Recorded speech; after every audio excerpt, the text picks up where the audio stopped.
Have you ever paused in the middle of your busy life and quietly asked yourself, oh, who am I really? Not the name on your head, what the job title or social roles you carry, but the you that experiences everything. And have you ever wondered why, despite all the upward success, deep within, there's still something unsettled, something unresolved? Welcome back to the channel, and thank you for tuning in again to this space of sincere inquiry and inner truth. Today, we're embarking on one of the most important explorations you'll ever undertake, the journey inward toward discovering your true self. This is not a philosophical discussion meant for scholars or a spiritual abstraction removed from daily life. This is your reality. Reality of your emotions, your fears, your patterns, your desires, and ultimately, your potential for awakening. Because the journey to knowing who you really are is not only possible, it is necessary. Let us begin with a simple but powerful moment. Man, after recovering from a life-threatening illness, sits on his bed at night, staring at the ceiling. All his achievements flash before his eyes: degrees, wealth, accolades, but they feel distant, like someone else's memories. And in that silence, a question arises from within him, uninvited but insistent: if I lost everything tomorrow, who would I be? This isn't the beginning of a breakdown. This is the beginning of awakening.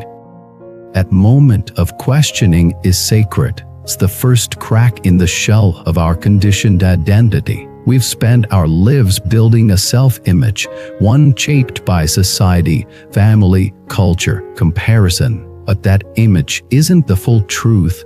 It's a mask we wear so convincingly that we forget we're wearing it. The great Tibetan master Chilkeni Nyingma Rinpoche once said, "The first step toward awakening is not becoming more, but becoming honest.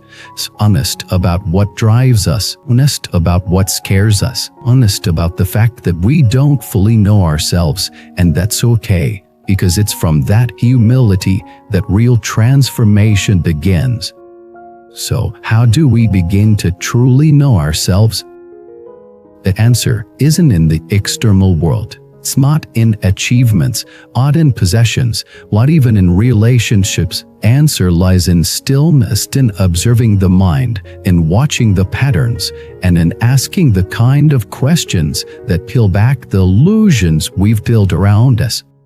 Start with the breath.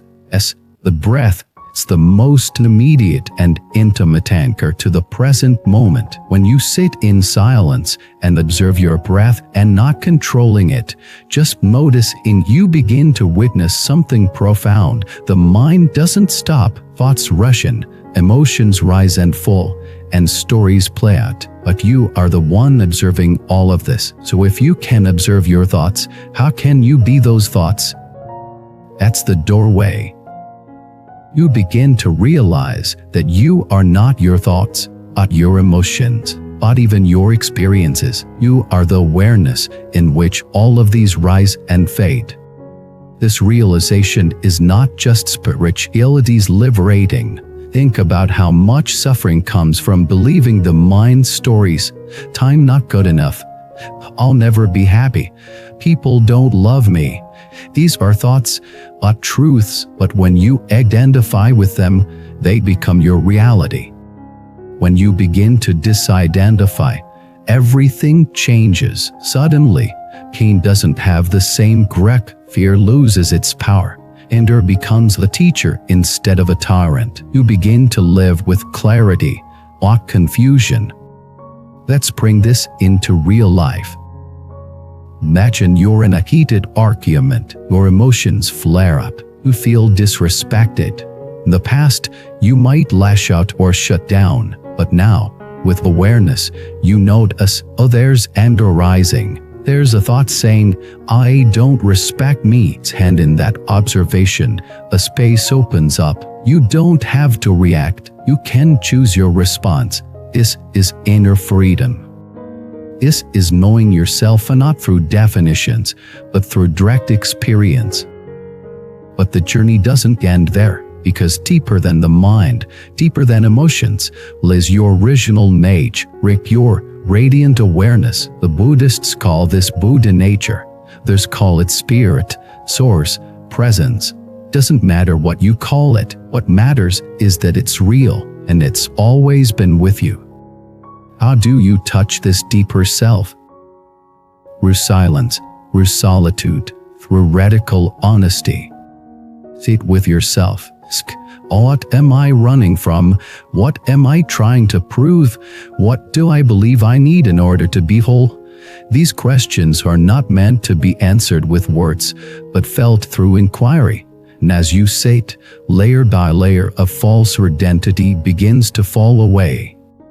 We're not the fearful child. We're not the overachiever. We're not the victim. We're not the hero. These are roles, and prairie is full sometimes, but not who you are.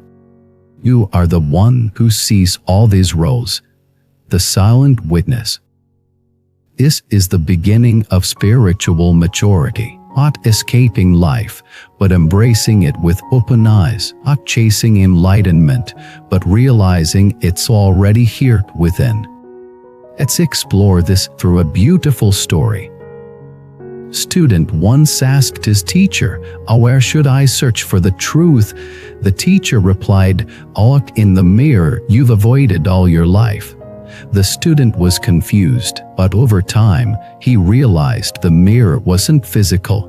It was the mirror of awareness. To sit in that mirror is to see not just beauty, but also pain, regret, longing, and to see that all of it is okay. All of it is part of the path. One day, during deep meditation, the student glimpsed a moment of stillness so complete, so silent, that he wept. Not from sadness, but from recognition. "Of this," he whispered, "oh, this is who I've always been." That's the reward of self-knowing, not fame, not control, but peace. And that peace changes everything. When you know yourself, you stop seeking validation from others. You stop comparing. You stop performing. You become real, present, life. People around you feel it. They may not understand it, but they sense something grounded, something unshakable. That's the power of someone who has touched their essence. You don't need robes. You don't need rituals. You just need sincerity.